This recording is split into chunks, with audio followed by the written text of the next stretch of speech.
नमस्कार मित्रों। नमस्कार। मैंने कहा नमस्कार। राधे राधे। जय श्री राम। तो मित्रों, आज इस कक्षा में जो आज मैं पढ़ाने जा रहा हूं, राम राम मित्रों, इस कक्षा में जो मैं पढ़ाने जा रहा हूं, हमने जो अभी जस्ट पहले कौन सी क्लास देखी थी? कौशल की। अब ये जो 4 कौशल हैं, इनके विकास के लिए हम किन साधनों का प्रयोग करें? देखिए मित्रों, हमने एक कौशल जो है, कौशलों का विकास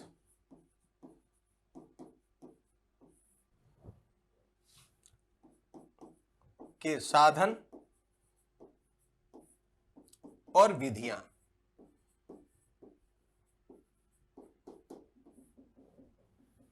आज हम ये पढ़ने जाएंगे। स्किल्स का कैसे डेवलपमेंट करें,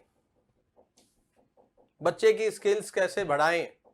याद रखिएगा, हुनर को ही कौशल कहते हैं। हुनर, आप में बहुत सारे हुनर हैं। उन हुनर को बढ़ाने के लिए, इन 4 कौशलों को बढ़ाने के लिए वो कौन से साधन हैं और वो कौन से मेथड हैं जिनसे हम बालकों के लिए का विकास करवा सकते हैं।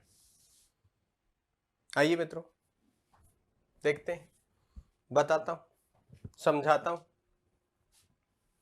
दिखाता हूं। ठीक, तो देखिए,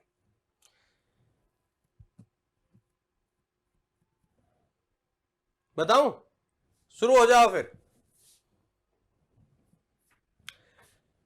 मित्रों, सबसे पहले आता है आपका श्रवण कौशल। श्रवण कौशल, जिसके अर्थ हम समझ चुके हैं, सुनना। कौन से साधन है जिसके द्वारा हम बालक के श्रवण कौशल का विकास कर सकते हैं, उसको सुनने में आराम हो और वो समझ सके, अर्थ ग्रहण कर सके। सबसे पहले तो है गुरुजी का मुख, प्रथम साधन है। फर्स्ट, औपचारिक साधन, औपचारिक माध्यम, शिक्षा का औपचारिक माध्यम गुरुमुख होता है। दूसरा होता है परिवार के सदस्य। तीसरे आकाशवाणी और रेडियो, चौथा होता है दूरभाष यंत्र, मोबाइल। पांचवा होता है संगणक यंत्र, कंप्यूटर। छठवा होता है ध्वनि विस्तारक यंत्र, और मित्रों सातवां है सांद्र ध्वनि मुद्रिका यंत्र। मित्रों, ये जो हैं, ये पहले बहुत काम का आते थे। ये लिग्मा फोन की तरह सुना जाते थे। पहले सीडियां वगैरह की तरह चला करते थे। उनसे कंप्यूटर आजकल बहुत तगड़ा माध्यम हो गया है, और कंप्यूटर तो एक ऐसा साधन हो गया है जिसमें चारों कौशलों की पूर्ति हो जाती है। कंप्यूटर से हम सुन भी सकते हैं, कंप्यूटर में हम बोल भी सकते हैं, कंप्यूटर में हम पढ़ भी सकते हैं, और कंप्यूटर में हम लिख भी सकते हैं। मोबाइल, ये चारों काम भी हम यहां भी कर सकते हैं। यहां हम केवल सुन सकते हैं। परिवार के सदस्य हैं, यहां जो बोला जाता है उससे सुन सकता है बालक। और सबसे बड़ा साधन है गुरुमुख। मैं एक चीज और भी कहूंगा, इन साधनों के अलावा मित्र भी हैं। जी हां, मित्र भी वो साधन है जिससे बालक सीखता है। और सबसे बड़ा साधन तो प्रकृति है, जो हर दिन कुछ ना कुछ सुनाती है। और उससे भी ज्यादा और बताऊं तो है मन। जी हां, मन, जो हमेशा कुछ ना कुछ हमें सुनाता ही है। कभी हमें अंदर से अच्छी फीलिंग लाता है, कई बार बुरी लाता है। सुनने के साधन ध्यान रखो, कहा कौन सी वो विधियां हैं जिनका हम बच्चे के साथ में प्रयोग करके और बालक को सुनने के लिए प्रेरित कर सकते हैं। गीत विधि, बाल गीत विधि, आदर्श वाचन, कथा कथन, कथा कहना, पद क्रीड़ा विधि और वाद विवाद। मित्रों, स्टार्टिंग की जो विधियां हैं ये दोनों और एक ये वाली, यानी कि ये दोनों प्राथमिक स्तर पर, ये भी हम प्राथमिक स्तर पर सर्वाधिक प्रयोग कर सकते हैं। फिर आता है आदर्श वाचन, कथा कथन और पद क्रीड़ा विधि, हम ये तीनों माध्यमिक स्तर पर प्रयोग कर सकते हैं। वाद विवाद विधि हम माध्यमिक एवं उच्च माध्यमिक स्तर पर प्रयोग कर सकते हैं। किस कौशल में? श्रवण कौशल के में। मित्रों, श्रवण कौशल में यदि हम इनका प्रयोग करें तो कैसे करना होगा? सबसे पहले प्राथमिक स्तर पर चलते हैं। यहां प्राथमिक स्तर पर कक्षाओं की बात करें तो इस समय संस्कृत 6 से 8 तक है, लेकिन हम ये कार्य प्रथम टू 8वीं कक्षा क्लास तक भी कर सकते हैं। जी हां, याद रखिए मित्रों, संस्कृत जो है हमारे पाठ्यक्रम में कक्षा 6 से प्रारंभ होती है और जो गुरुकुल है उसमें प्रथम कक्षा से ही संस्कृत प्रारंभ हो जाती है। अब बालक को वहां सुनने की आदत डालनी होगी। यदि हम नहीं डाल पाए तो समस्या बड़ी खड़ी हो जाती है। कैसे, वो भी समझाता हूं। मित्रों, जब हम बालक को समझाने का प्रयास करते हैं तो हम कुछ ना कुछ गाते हैं। गा के सुनाओ। आप कक्षा 6 में गए, सोचिए, बेशक आप सेकंड ग्रेड के टीचर हो या फर्स्ट ग्रेड के टीचर हो या थर्ड ग्रेड के टीचर हो या कॉलेज लेक्चरर हो, किसी भी लेवल के हो, आप कक्षा 6 में गए, संस्कृत को वो कैसे समझेगा? आपकी बात को कैसे समझेगा? क्योंकि कक्षा 5 तक तो उसके पाठ्यक्रम में संस्कृत थी ही नहीं। याद रखिएगा, बालक को गीत यानी कि सॉन्ग सिंगिंग ए सॉन्ग, गाना, गीत के माध्यम से उस बालक को सुनने की आदत डाल सकते हैं। गुनगुनाना, अध्यापक का बड़े प्यार से गुनगुनाना, ऐसा गाना कि उस बालक को समझ में आए। कैसे? अध्यापक छोटे एवं सरल तथा रोचक गीत कक्ष में गाता है। किस विधि में? गीत विधि में। क्यों? याद रखिएगा, रसानुभूति होती है गाने पर, इंटरेस्ट आता है। छोटे छोटे गीत गाओ, जैसे चिड़िया का गीत है। चिड़िया को संस्कृत में चटका कहते हैं। चटका चटका रे चटका, आपने गीत सुनाया। और नहीं तो आपने एक संस्कृत का ही सुना दिया, जो कि आपका एक हिंदी भाषा में कोई फिल्मी गीत है, उसको आपने सुनाया। जैसे मैंने बच्चे को सुनाया, भैया चलो आज एक गीत सुनाता हूं आपको बहुत प्यारा, शादियों का सीजन है, चलिए आज मेरे यार की शादी है, इसकी 2 लाइनें सुना दो बच्चे को, बड़ा खुश होगा। पहले उसे उसकी भाषा में सुनाओ। आज मेरे यार की शादी है, यार की शादी है, दिलदार की शादी है, आज मेरे यार की शादी है। चलो अब संस्कृत में सुनाऊं तो सुनाओ उसे। अद्य मम मित्र से विवाहो हम, अद्य मम मित्र से विवाहो हम, मित्र से विवाहो हम, दिलदार की शादी है, आज मेरे यार की शादी है। तो आपकी वो छोटी सी लाइन, अद्य मम मित्र से विवाहो हम, इंटरेस्ट जगा रही है। गीत विधि से आपने शुरू कर दिया। और सोचो, गाने हैं बहुत सारे, धीरे धीरे से मेरी जिंदगी में आना। संस्कृत में सुनाओ।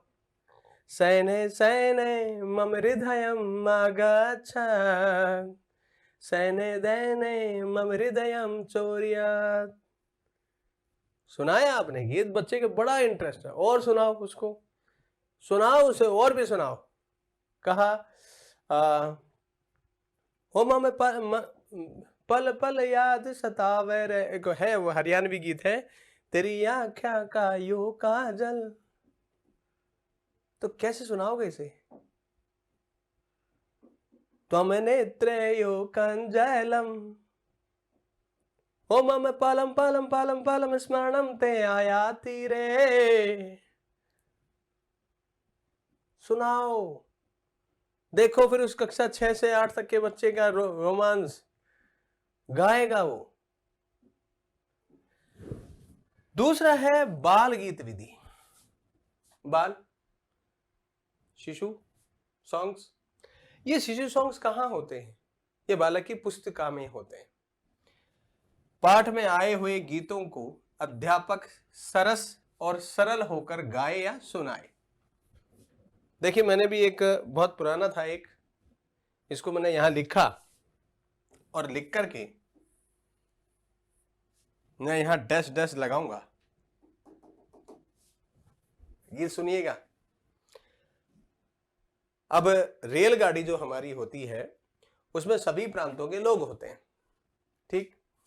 यदि वहां दो राजस्थानी बैठे हैं तो वो अपनी राजस्थानी भाषा में बात करेंगे और जो हरियाणा वाले हैं वो हरियाणा में बात करेंगे। अब ये गीत बना देते हैं। देखो क्या गीत बनाया कि दो राजस्थानी जो यदि बैठे हुए हैं रेलगाड़ी में तो उनके शब्दों में काई छे शब्द का प्रयोग होगा। काई छे क्या है, और हरियाणा वाला होगा तो केस है, केस है, केस है, और गुजराती हुआ तो केम छो, केम छे, केम छे। हो गया। लो गाते हैं। रेल यानम छुक छुक गच्छति, छुक छुक छुक छुक छुक, रेल यानम छुक छुक गच्छति, याने आसीत् राजस्थानी द्वयम, रेल आसीत् राजस्थानी द्वयम, काई छे काई छे काई छे भवती, काई छे काई छे काई छे काई छे काई छे भवती भवती। कि राजस्थानी तो बैठे हुए हैं कहां?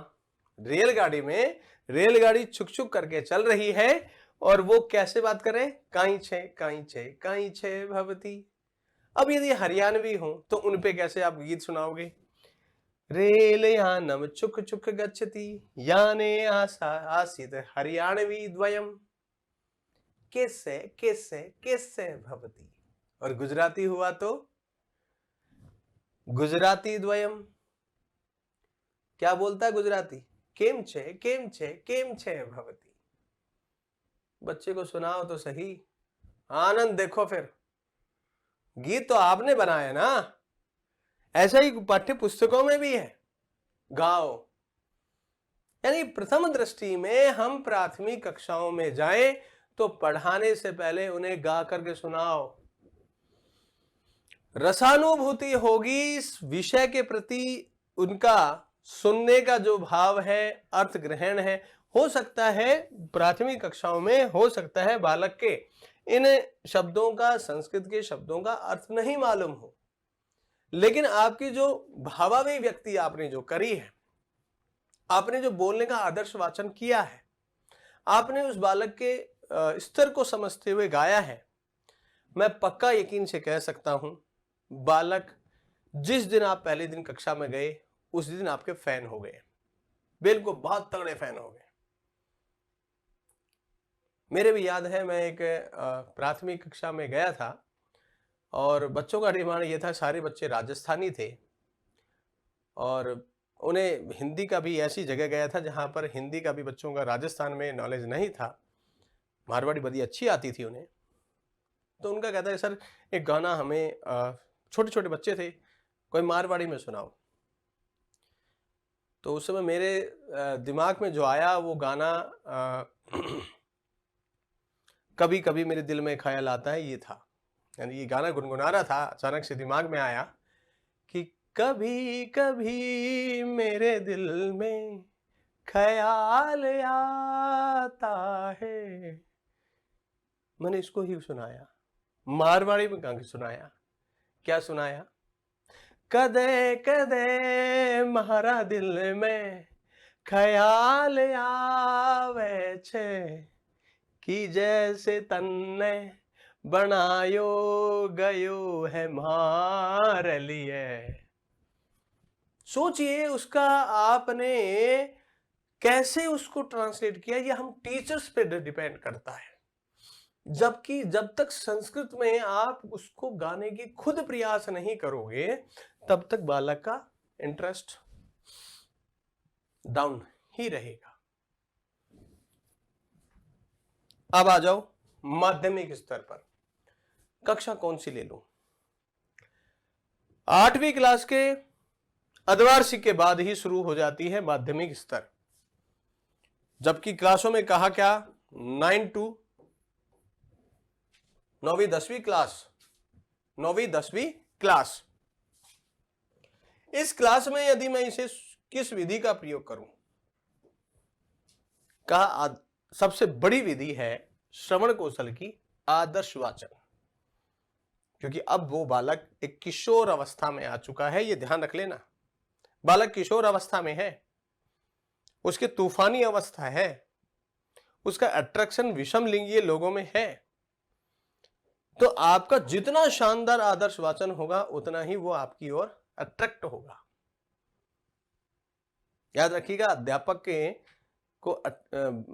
की तरफ बालक तभी अट्रैक्ट होता है जब उसके बोलने में आदर्श वाचन शानदार हो। उसके कपड़ों से नहीं आता वो, उसकी वेशभूषा से कभी नहीं आता। किशोर अवस्था का बालक है, उसे मान्यता देनी पड़ती है, उसकी बात को समझना पड़ता है। वो क्या चाहती है, वो क्या चाहता है, वो क्यों अपनी जुल्फों को यूं आगे करके फूंक मार रही है, वो जो पीछे बैठा बालक है वो क्यों खड़े बाल करके आया है। किशोर अवस्था में तो होता है। अब सोचिए, संस्कृत आप पढ़ा रहे हो, उसके श्रवण कौशल का विकास कैसे करोगे? कहा अध्यापक शुद्ध उच्चारण एवं विभक्तियों का उचित प्रयोग करते हुए, उचित प्रयोग करे और यति गति लय के साथ पाठ को पढ़ाए या सुनाए। यति गति लय के साथ में सुनाना होगा, बड़े ही सहज रूप से। हल्का सा गंभीर भी होना पड़ेगा क्योंकि वो यहाँ किशोर अवस्था का है, और लेकिन थोड़ा सा चंचल भी, हल्की सी नटखटपन भी अध्यापक में होना चाहिए। कि याद रखिएगा, बच्चे के दिल में और दिमाग में कुछ और चल रहा है और आप कुछ और पढ़ा रहे हो।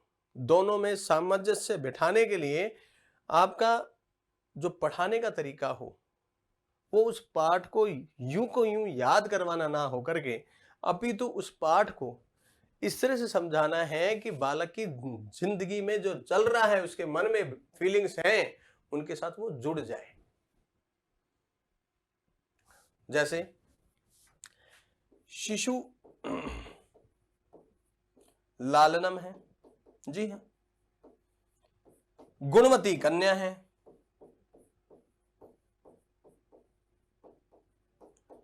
इन पाठों को विशेष रूप से जब आदर्श वाचन करके अध्यापक सुनाता है, इन्हीं का ही हम कथा में भी प्रयोग करते हैं, लेकिन इनका जब हम बच्चे को सुनाते हैं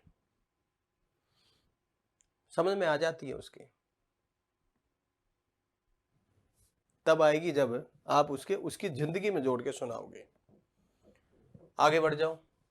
कहा कथा कथन, इसी विधि का नाम है कथा कहन। जी हाँ, कथा कहन विधि भी इसी को ही कहा जाता है। कथा को कहो ना, ये कहां कहा जाए? 9th-10th की बुक्स में जो पाठ है उनमें एक तो धार्मिक और एक सांस्कृतिक पाठ बहुत सारे आते हैं, कहानियां भी हैं। ये कहानियों के माध्यम में मैं फिर लाऊंगा शिशु लालनम को। शिशु लालनम जो पाठ है पुस्तकों में, वो लव कुश का पाठ है, लव और कुश यानी राम के पुत्रों का। अब ये धार्मिक है और सांस्कृतिक भी पाठ है हमारे। संस्कृति से जुड़ा हुआ भी है। इस पाठ को पढ़ाने से, शुरुआत करने से पूर्व आपको बालकों को बताना होगा राम का जीवन संक्षिप्त रूप से। संक्षिप्त रूप से, ऐसा नहीं कि बहुत उस क्लास ही पूरी हो जाए और बच्चे को समझ में ना आए। पाठ को समझाना है, पाठ पे लेके आना है उसी 40-45 मिनट में जो आपको पाठ पढ़ाना है। आपने राम के पहले जीवन के विषय में बताया, और फिर वो जो फोटो दिखा रखी है 9th-10th में, जी हाँ फोटो भी दिखा रखी है, उस फोटो तक लाना है जो कि उसमें किताब के अंदर दे रखा है। यानी 5 से 7 मिनट में आपको वो कहानी जो समझा करके और उस पाठ तक लाना है। किशोर अवस्था के बालक तुरंत पाठ को समझना शुरू कर देता है। लेकिन यदि आपने स्टोरी बहुत लंबी कर दी, दिक्कत है उसकी, क्योंकि उसकी फीलिंग्स बदल रही हैं। हर सेकंड, हर पल किशोर अवस्था की फीलिंग्स बदल जाती है। तीसरा श्रवण कौशल में हम प्रयोग कर सकते हैं किशोर अवस्था, बाल्यावस्था में तो हम जो आपका प्राथमिक स्तर है उसमें तो हम पद क्रीड़ा का प्रयोग करते ही करते हैं। हम जो है 9th-10th में भी, माध्यमिक स्तर पे भी पद क्रीड़ा का प्रयोग कर सकते हैं। पद यानी शब्द, क्रीड़ा मतलब खेलना। तो कहा अध्यापक शब्द में पर्यायवाची और विलोम शब्दों का खेल खेल में याद करवा सकता है। एक खेल खेल में ही याद करवा सकता है।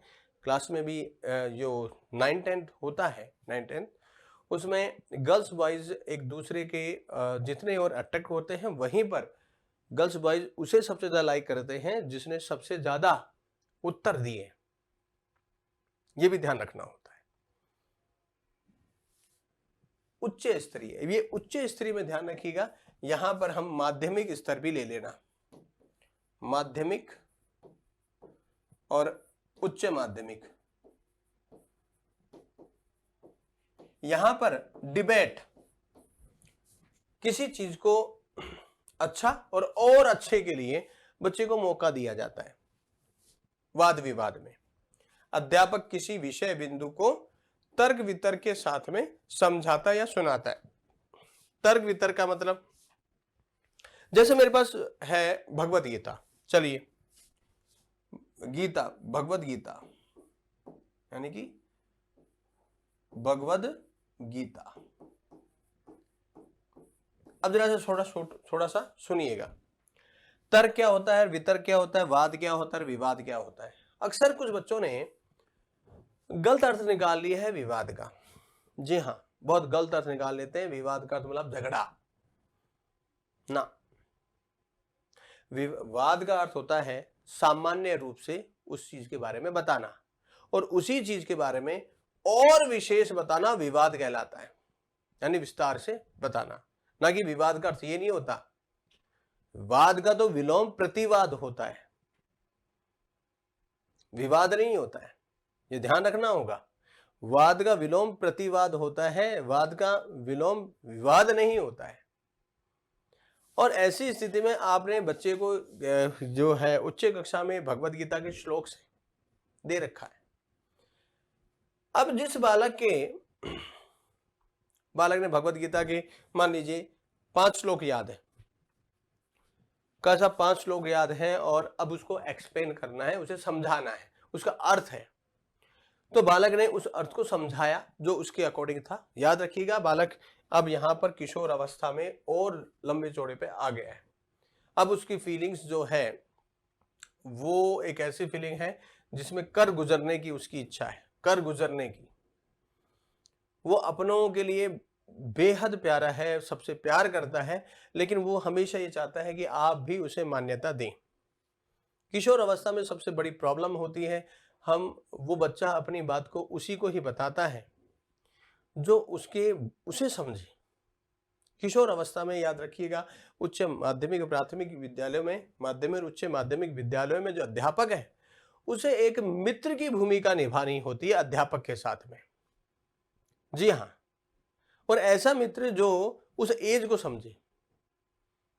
और मैं पक्के दावे के साथ कह सकता हूं, यदि आपने संस्कृत में भगवत गीता या फिर रघुवंशम या फिर जो आपने कुमार संभवम, ये आपने उनके साथ वाद विवाद करके फिर सिखाया, पक्का है वो टिप्स में मिलेगा उनके सब कुछ। क्यों? अब जब यदि मैं साहित्य में जाऊं तो साहित्य में रघुवंश में 6वें सर्ग में इंदुमती का स्वयंवर आता है, ठीक है। वहां इंदुमती के स्वयंवर में जो वर्णन किया है कालिदास ने वो बहुत सुंदर किया है। क्या? संचारिणी दीप शिखे रात्रो यम यम व्यतियाय पतिम वरासा नरेंद्र मार्गाट इव प्रपेदे सस भूमि पाल। तो यहाँ जो ये श्लोक है इसमें एक नायिका के बहुत शानदार वर्णन हो रहा है। बालक को आपने अर्थ समझा दिया कि जो नायिका है वो इतनी सुंदर है और जब पति को वरण करने के लिए वो चल रही है तो जिस को वो छोड़ के आगे बढ़ रही है, जिसे वो छोड़ के जा रही है उसके अंधकार छा गया है। किशोर अवस्था में भी कुछ ऐसा होता है, कक्ष में भी होता है, अट्रैक्शन होता है, गर्ल्स बॉयज एक दूसरे से दोस्ती करते हैं, तोड़ते भी हैं। उस बच्चे की जो फीलिंग जो चल रही थी कि वो मेरी दोस्त कब बनेगा या बनेगी, आपने जोड़ दिया है। ये श्लोक याद रहेगा, भूलेगा नहीं। हमारा काम है उस बालक को वो देना जो उसके मन को पढ़ सके, समझा सके। वहीं पर हमारा नीति सत्कम है, ध्यान रखिएगा। नीति सत्कम, ध्यान रखिएगा, नीति सत्कम को में श्लोक बहुत सारे हैं। किशोर अवस्था में सबसे ज्यादा पैसे की आवश्यकता होती है ज्ञान के साथ, क्योंकि उसे अपनी जिंदगी जीनी है। भरतरी ने किस किस चीज के विषय में कहा है, सुपर ब्रिलियंट कहा है, आप पढ़ा के देखो। बाप के किशोर अवस्था के बालक इतनी जल्दी समझदार हो जाएगा, हद से ज्यादा। ये था। अगला आता है मेरा मित्रों श्रवण कौशल के बाद भाषण कौशल। अब बालक के बोलने का समय। अध्यापक ने आदर्श वाचन कर दिया था, बालक ने सुन लिया था। अब क्या करना है? अब बालक को बोलने की कोशिश करो कि वो बोल पाए। बोल पाएगा तभी तो काम होगा। तो क्या बालक से संभाषण यानी कि साधन क्या है जिससे बालक संस्कृत बोल पाए? तो सबसे पहला साधन है आपस में बातचीत करना। अध्यापक और स्टूडेंट दोनों ही संभाषण करें। ये प्रमुख साधन भी है और प्रथम साधन भी है। लेकिन इसका जो आधारशिला है, आधारशिला आप कक्षा 9 से भी डाल सकते हैं। यदि 9th में की टीचर नहीं है, आप 10th के हैं, 10th में भी डाल सकते हैं। और 6 के स्टैंडर्ड के आप टीचर हैं तो यूं समझ लीजिए ये तो आपके हाथ में वो हाल है कि बच्चा कोरा कागज है संस्कृत में। अब आपको उसमें जोर चढ़ाओगे, जो उसे याद करवाओगे वो याद हो जाएगा। मान लीजिए आप फर्स्ट ग्रेड के टीचर हैं और वहां पर उसे कैसे सिखाऊं, क्योंकि वो तो 6 फीट का दिख रहा है, दाढ़ी मूंछ हो रहा लगी उसमें। तो मित्रों वहां भी संभाषण, वहां तो और भी अच्छा काम करता है ये। कैसे? बच्चे को हिंदी इंग्लिश दोनों आती है, क्लियर। अब उसे वो शब्द चाहिए जो सामने वाला शब्द के अकॉर्डिंग तो समझ जाए, यानी कि फेस से तो समझ जाए लेकिन शब्दों से समझने में समय लगे। संभाषण करो, बिल्कुल वो छोटे छोटे शब्द, वो छोटे छोटे लाइनें जो एक दूसरे को अभिव्यक्त करने में काम आती हैं, उन्हें संस्कृत में सुनाओ। देखो पाठ में कैसे संस्कृत में आता है वो। चित्र पठन द्वारा चित्र दिखाओ और फिर उस पे से आप उस बच्चे के सेंटेंस बनवाने की कोशिश करो, बुलवाओ। जैसे कक्षा 10th में 9th और 10th में एक पेपर में एक स्टोरी आती, कौवा एक मटके पे बैठा हुआ है, अब उस पे स्टोरी, वो फोटो देकर के वो स्टोरी बनवा रहा है, बुलवा रहा है। नाटक अभिनय कक्षा में, कक्षा 6 स्टैंडर्ड से लेकर के और 12वीं तक की मैं बात करूं तो जो स्टूडेंट होता है बड़ा नाटकबाज होता है, बहुत तगड़ा नाटकबाज। आपने देखा होगा कक्षा 6, 7, 8 में जब बच्चा होमवर्क नहीं करके लाता है तो उसके पास में नाटक यानी बहाने बहुत शानदार होते हैं। 9, 10 में तो उससे भी ज्यादा शानदार होते हैं। 11, 12 में तो पूछो ही मत, ऐसे बहाने होते हैं कि आप उसका तोड़े नहीं निकाल पाएंगे, इतने तगड़े बहाने बनाता है वो। तो उसे नाटक करने की आदत है, तो संस्कृत में कुछ ऐसे नाटक रखो जो कक्षा में गर्ल्स बॉयज दोनों कर पाए संस्कृत में।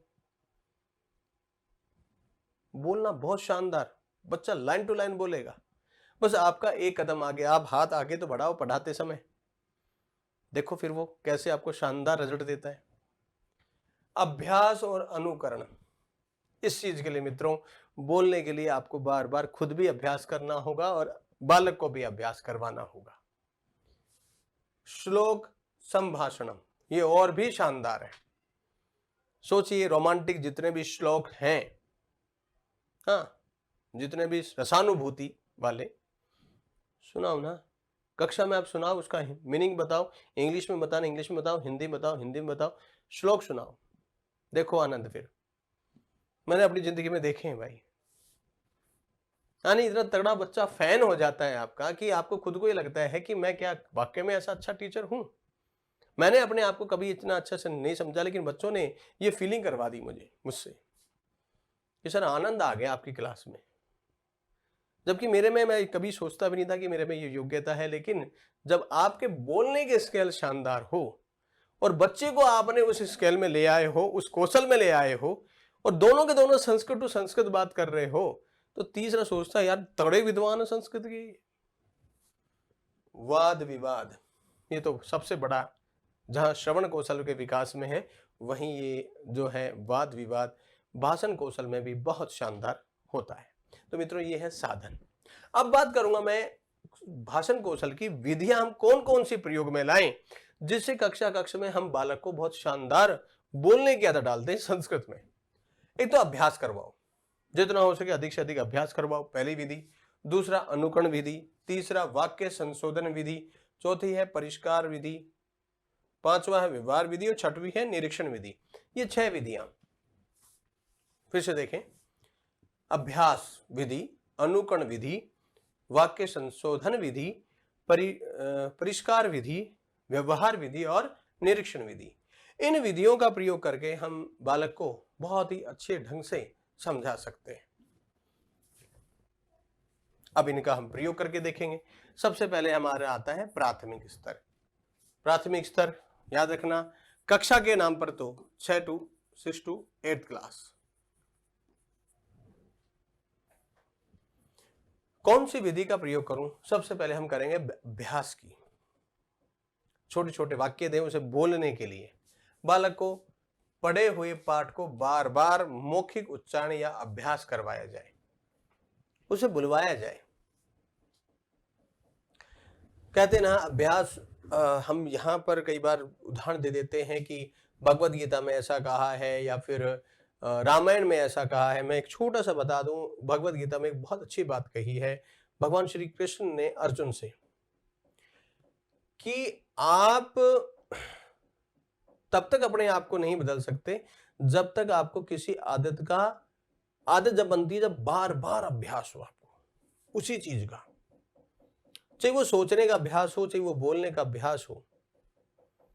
जिस कार्य में आप बार बार 100 बार जिस चीज को आप सोच चुके हैं वो सत्य होगी ही होगी। सोचिए आपने बालक को रोज अभ्यास करवा रहे हैं, चाहे वो 5 मिनट, 2 मिनट, 1 मिनट ही करवा रहे हैं, लेकिन आप अभ्यास प्रतिदिन करवा रहे हैं। उस बालक से बुलवा करके, क्या चल भाई आज तू ये जो सेंटेंस एक संस्कृत में बोल के दिखा। वो बालक जो छोटा सा है ना प्राथमिक स्तर का, आपने एक दिन पहले सिखाया था, स मोहना अस्ति या स मोहना अस्ति, बच्चे पे नाम बनवाया था। देखिएगा, स मोहना अस्ति, क्लियर सा है। प्राथमिक स्तर में बहुत छोटा सम है, सेंटेंस बनाने जरूरत नहीं है। अब वो कह रहे हैं, और आपने एक वाक्य और सिखाया था, अहम या मम नाम। देखिए एक सेंटेंस छोटा सा है, अभ्यास नया शुरू कर दिया है। मम नाम, मैंने कहा अपने विषय में, मम नाम मुकेश दीवाना, मुकेश दीवाना, मेरा नाम मुकेश दीवान है।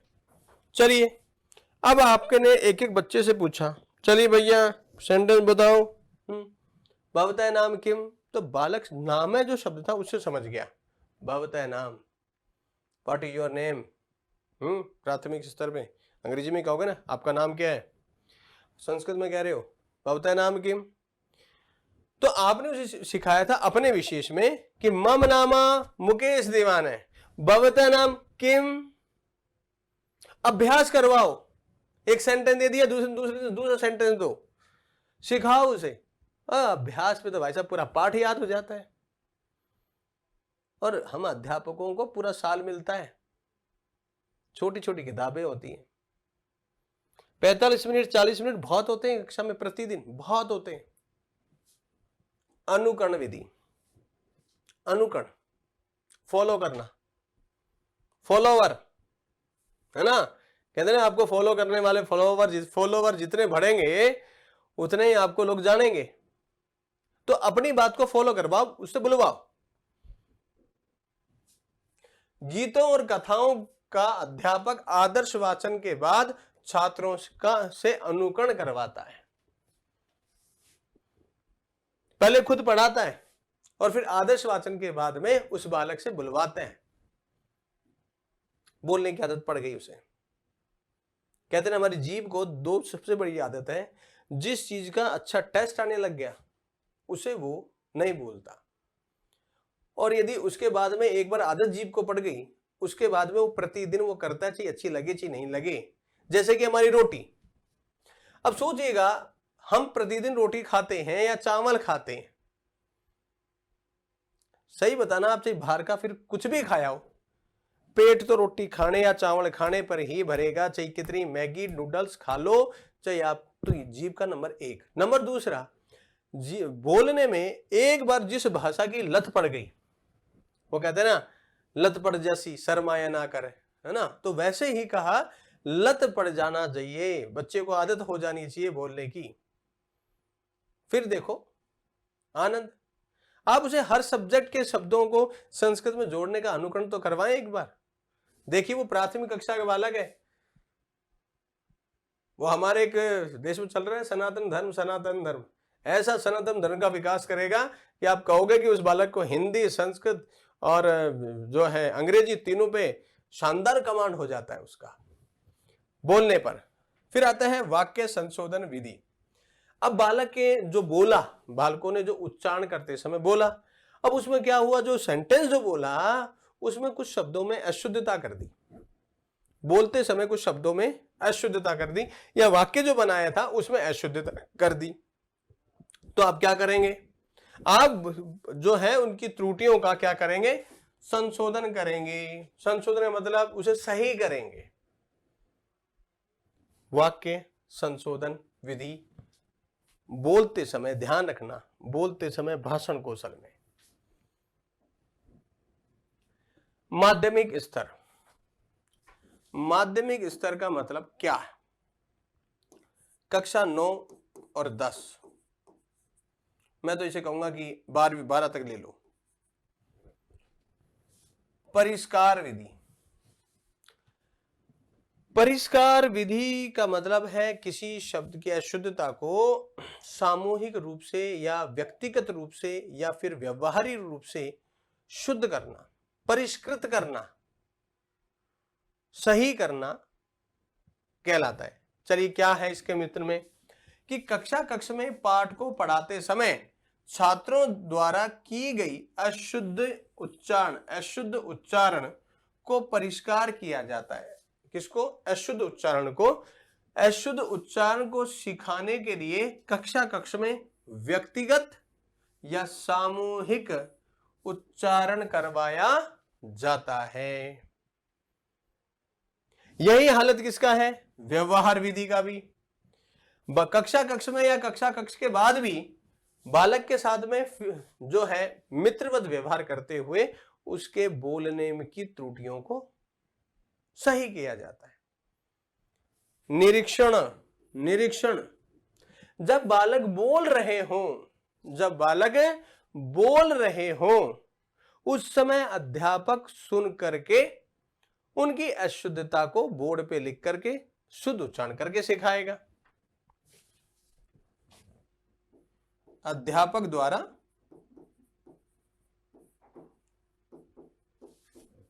निरीक्षण करना।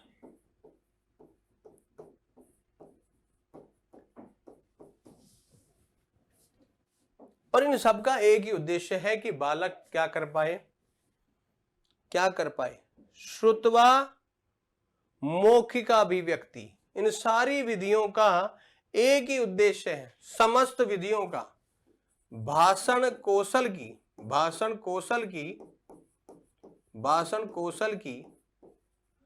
समस्त विधियों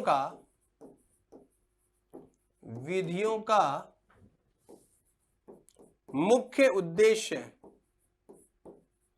सबसे बड़ा मुख्य उद्देश्य है क्या, श्रुत्वा सुनकर, मौखिक अभिव्यक्ति करना। जो सुना है ना, इन सारी विधियों का एक ही औचित्य है कि बालक सुन करके मौखिक अभिव्यक्ति कर पाए। शुद्ध, दूसरा क्या आता है इसका, दूसरा इसका है शुद्धोच्चारण। शुद्ध उच्चारण, बालक का क्या होगा, शुद्ध उच्चारण हो, ये इसका दूसरा सबसे बड़ा है। पहले तो वो बोल पाए, दूसरा वो शुद्ध उच्चारण कर पाए, ये इसका सबसे बड़ा उद्देश्य भी है विधियों का। आगे गए हम तो हमारे पास आया पठन, थर्ड स्टेप पे। तीसरे स्टेप पे हम जा रहे हैं पठन कौशल पर। ठीक है, अब इस पठन कौशल को हमें समझना होगा और यहां पर हमें यह देखना है कि पठन कौशल में हम कैसे समझें। पठन कौशल में कहा पठन कार्य द्विध्रुवीय होता है। पठन कार्य दो धुरियों पर चलता है। एक होता है, एक धुरी पर अध्यापक तथा दूसरी धुरी पर छात्र होता है। यानी एक कोने पर तो अध्यापक होगा, दूसरे कोने पर कौन है, छात्र है। पठन कार्य द्विध्रुवीय होता है, अकेला नहीं होता है। इसलिए मेरे मित्रों एक बात को विशेष ध्यान कर लेना, तीन चीजों का विशेष ध्यान रखना। एक तो भजन नंबर एक भोजन और नंबर दो, और एक तीसरा अध्ययन। कभी भी अकेले नहीं करना। हाँ साहब, मैं भोजन को भी ग्रहण बता रहा हूं। पहला क्या आंसर, भजन। और ये तीनों पे ही कोई नियम लागू नहीं होता है। अक्सर हम गलती क्या करते हैं, नहा धो करके फिर करूंगा भगवान की पूजा।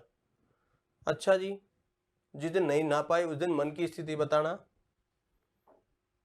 अरे मन की स्थिति बताओ एक बार, दिमाग तो उस पूजा में अटका पड़ा है। भजन किया तब जाता है जब मन प्रसन्न हो, या किसी को भजन का मतलब है मोटिव करना, अपने आप को मोटिव करना, ईश्वर किसी की प्रशंसा करना भजन है। और वो फ्रीडम की वस्तु है भाई। मान लीजिए नहीं नहाए धोए हैं और सुबह सुबह आपको मन कर रहा है कि मैं तो भगवान का भजन करूंगा, कोई गीत गाऊंगा, गाना, कौन सा मना करने वाला है। बोले मैं तो पूजा करूंगा, करना। हाथ धोया और फिर शुरू कर दे जी, नाची मत ना। दूसरा आता है भोजन।